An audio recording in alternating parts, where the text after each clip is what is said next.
Choisissez attentivement les plaques de polycarbonate alvéolaire et les profils aluminium correspondants en fonction du type de construction que vous réalisez.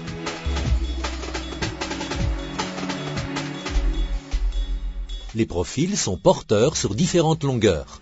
Au-delà de la portée annoncée, il faut prévoir une structure portante afin d'éviter que le profil ne cintre. Fixez la faîtière au mur à la hauteur souhaitée en veillant à ce que la toiture en polycarbonate en dessous de la faîtière fasse un angle de 10 degrés par rapport à l'horizontale.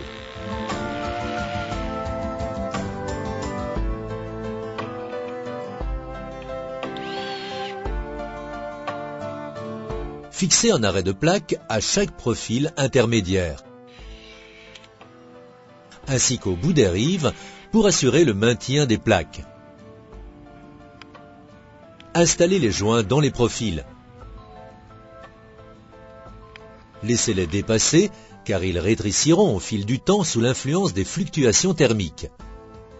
À chacune des extrémités de la véranda, positionnez un profil de rive. Fixez-les de façon à ce qu'elles permettent de faire une étanchéité avec le mur. Disposez les profils intermédiaires et vissez-les sur l'ossature. Ensuite, préparez vos plaques de polycarbonate alvéolaire. Disposez un ruban anti-poussière Cellotape en bas de la plaque, puis ajoutez un obturateur. Cette combinaison permettra d'éviter que de la poussière s'accumule dans les alvéoles et permettra l'évacuation de l'eau de condensation.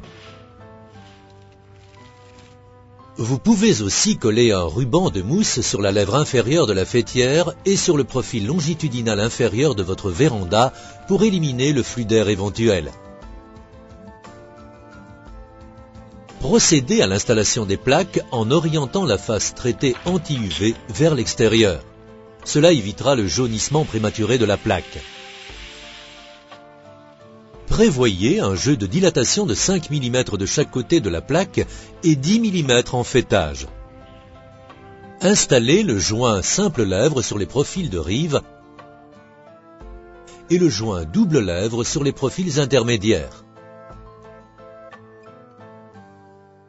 Laissez-les dépasser, ils auront tendance à rétrécir quelque peu.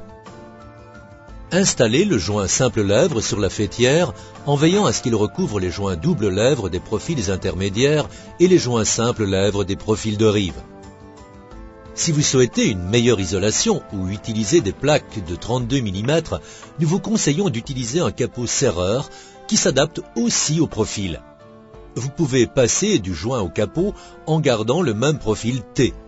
Il suffit de fixer le capot en le vissant avec des vis CHC tous les 30 cm. Attention à ne pas oublier les joints 3 lèvres qui serrent la plaque et qu'il faut orienter vers l'extérieur. Pour finir, réalisez un joint périphérique en silicone sur le dessus de la faîtière et éventuellement sur les rives pour assurer l'étanchéité murale. Enfin, arrosez la toiture afin de tester son étanchéité.